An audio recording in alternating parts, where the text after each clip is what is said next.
Give me another concept. Another idea.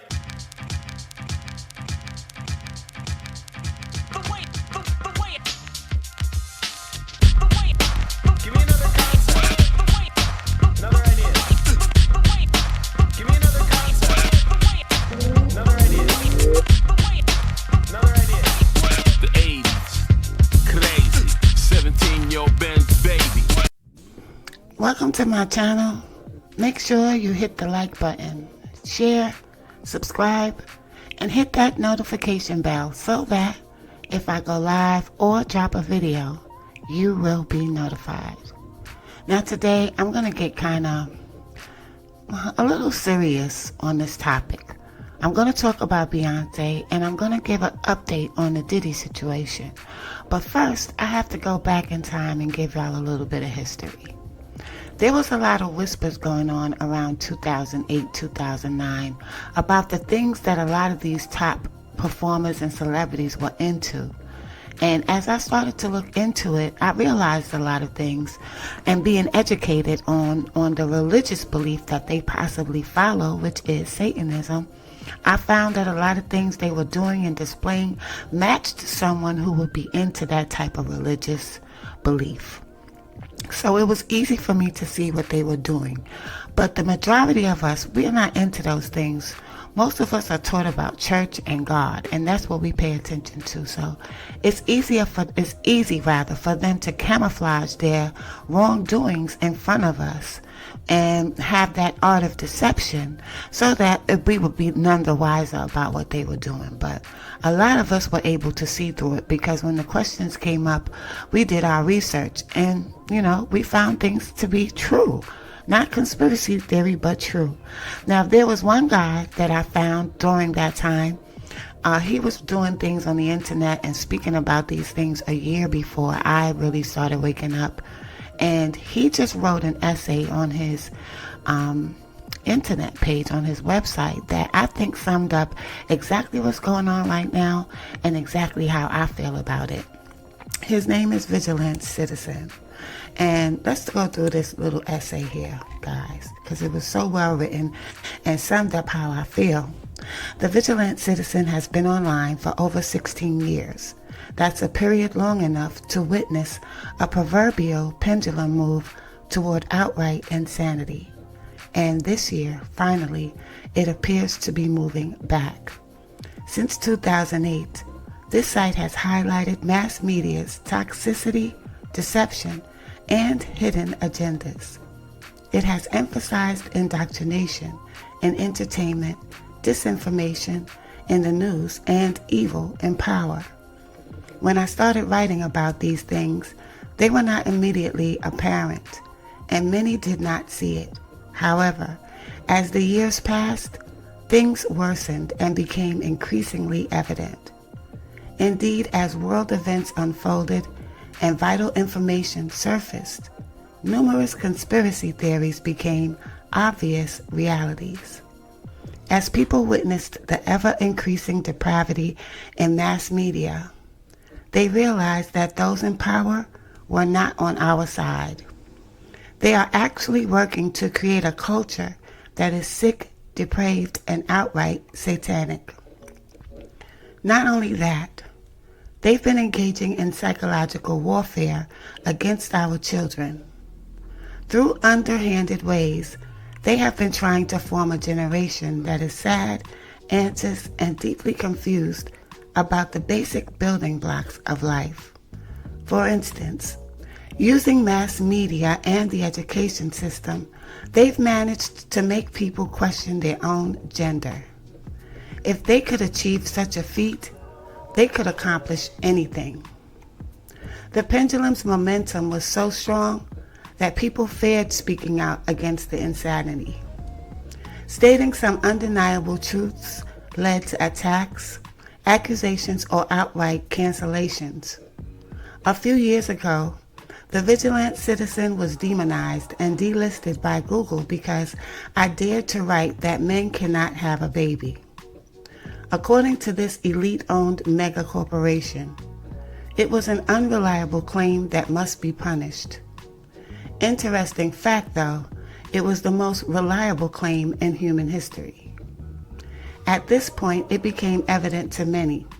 A globalist elite is attempting to turn the world into a soulless, cultureless, and faithless dystopia. The New World Order was becoming a reality. For a while, the pendulum had unstoppable momentum. However, in 2004, something happened. The pendulum appears to have reached an extreme, and a cultural shift might be happening. This year, the elite's attempts at pushing its agenda often hit a wall. This phenomenon can even be measured in numbers. In 2024, most movies with woke agendas flopped. Companies that pushed indoctrination were boycotted. Some politicians who were globalist tools got voted out. And news outlets that turned into propaganda outlets lost all credibility and viewership. Does that mean that the elite will give up? Of course not.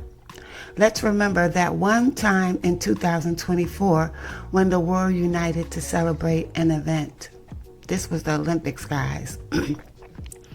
While this kind of display used to be received with praise, or at best indifference, things played out differently this year. The backlash was immediate and decisive. People knew it when they saw it, and they rejected it. Furthermore, attempts by mass media to normalize these things and gaslight those who speak out against them failed miserably. Before screaming victory, though, we must remind ourselves that they still hold power and resources. As we speak, they are plotting to find new deceptive ways to push their agendas. They are analyzing the current context and are devising new strategies to make their toxic messages resonate. As stated in the Bible, Satan disguises himself as an angel of light, and that's exactly what they will try to do. As we enter 2025, we must remain more than ever highly vigilant.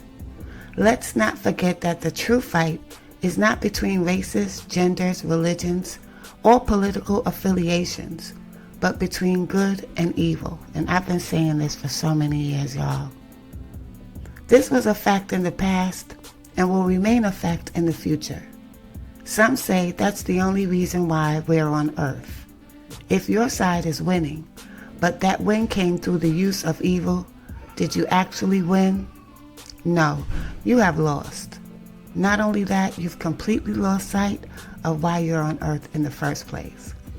With that being said, after years of seeing the proverbial pendulum moving toward insanity, seeing it moving back has been a source of relief.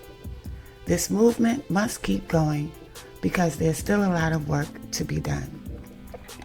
So he summed up exactly what I've been trying to say for so many years up here that I just couldn't find the words to really express what was going on. But in light of that, I'm going to bring attention to Beyonce's performance at halftime on that football game on Christmas. Now, you know they've been in a lot of trouble, and reports are coming out now that they're headed towards divorce. So let's take a look at what they're saying about that, and then I'm going to get into this performance and break it down for y'all. Okay, here's what the Radar Online is reporting about these two. Beyonce and Jay-Z hurtling towards $2.6 billion divorce after rapper was accused of raping 13-year-old girl with SEX fiend Sean Diddy Combs. Beyonce is publicly standing by her accused SEX fiend hubby Jay-Z, but swirling rumors persist that expanding cracks in their rocky marriage have left them hurtling towards a $2.6 billion divorce. Jay-Z, 55, was broadsided by shattering allegations that he helped disgraced rapper Sean Diddy Combs rape a 13-year-old girl during an MTV Video Music Awards after party in 2000. The Empire State of Mind hitmaker vehemently denied what he called heinous allegations, adding they have hurt his family deeply and led to another loss of innocence for their children, 12-year-old Blue Ivy and twins Rumi and Sir, 7. The couple have clearly gone into damage control, with Beyonce 43 declaring her support and the two showing a united front at the recent premiere of Mufasa, The Lion King, in Los Angeles with the singer's mom, Tina, and Blue Ivy. But sources said it's a different story behind the scenes. Beyonce has friends saying she should not only distance herself from Jay, but leave him altogether, said an insider. This is far from the first rough patch the superstar couple have hit. RadarOnline.com readers are well aware of Jay-Z's rumored infidelities and his 2017 admission that he had cheated on his wife. And 3 years later, a bombshell video emerged of Beyonce's little sister, Solange Knowles, violently punching and kicking Jay-Z in an elevator while the Crazy in Love singer placidly watched.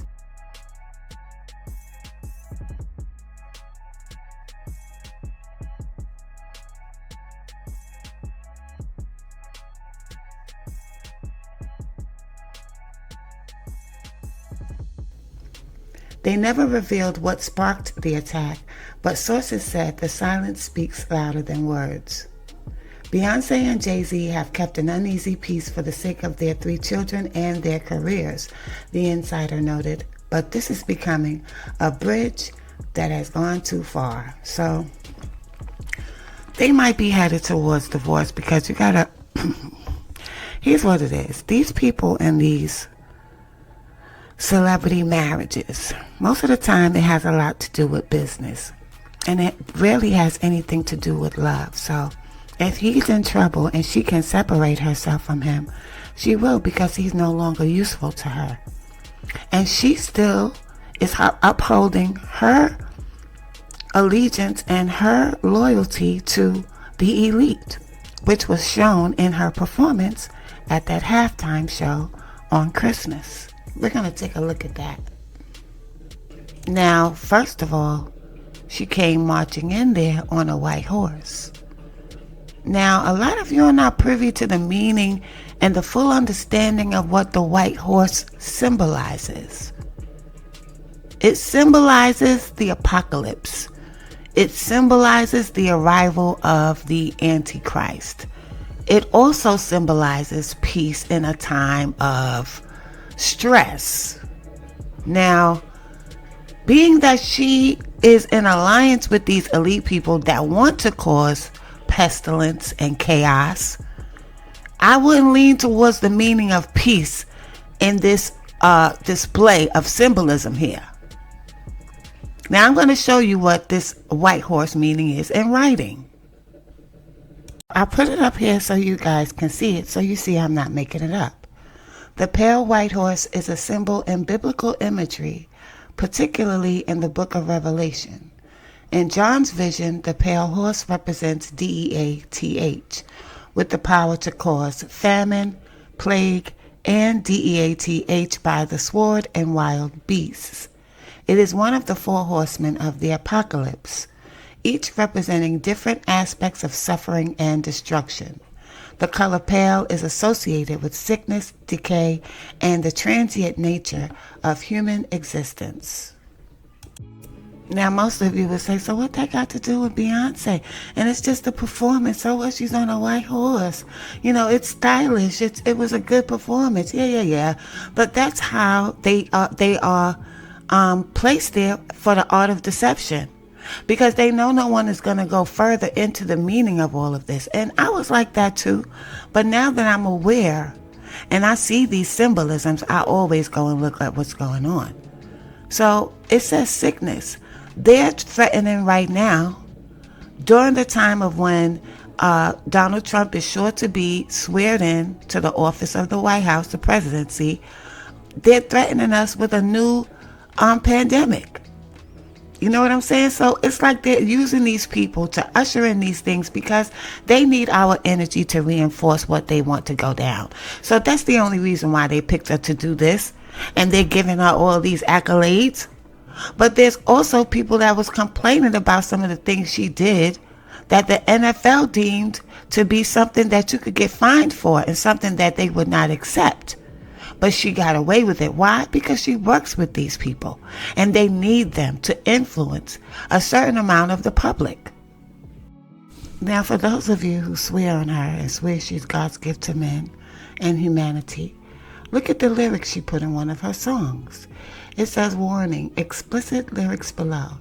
I plugged my menzies with pages from the holy book, but still inside me cold deep was the need to know, are you cheating on me?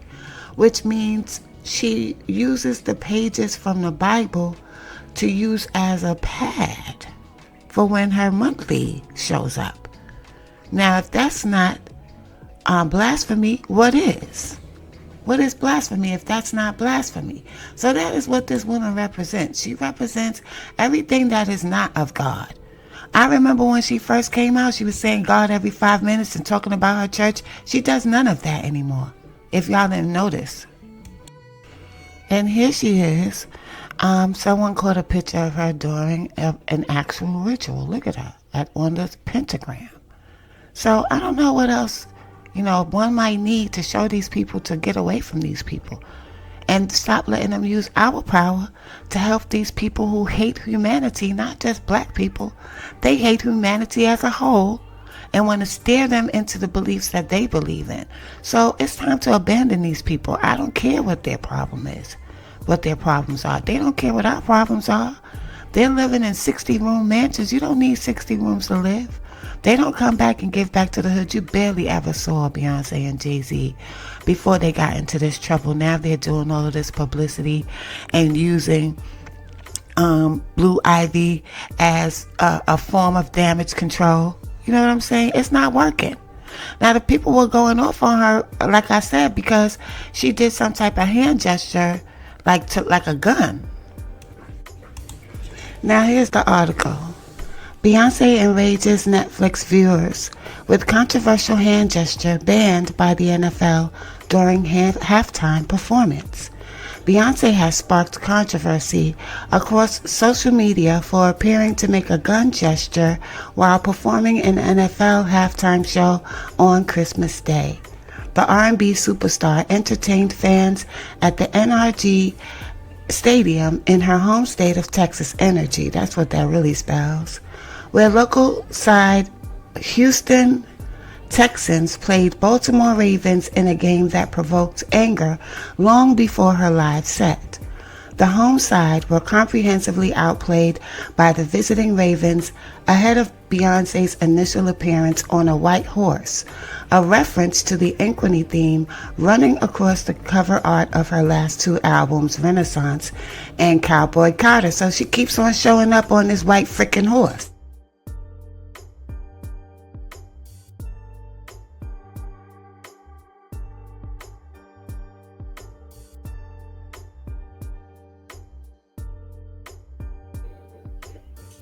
Now, I don't know about y'all, but that was scary to me. That girl scares me. Taking to X after watching the show, which aired on Netflix, one outraged fan wrote, is the NFL going to fine Beyonce for the finger GUNs? A second added, I was thinking the same thing. How many players were fined for that? A third commented, where is the flag on Beyonce for the finger GUNs? While a fourth raged, still not sold on Beyonce as a country artist. It still seems like a pop star that just threw a cowboy hat on. It's also hilarious that the league has been finding players left and right for finger GUNs, and she's throwing them around like it's her job. It is her job.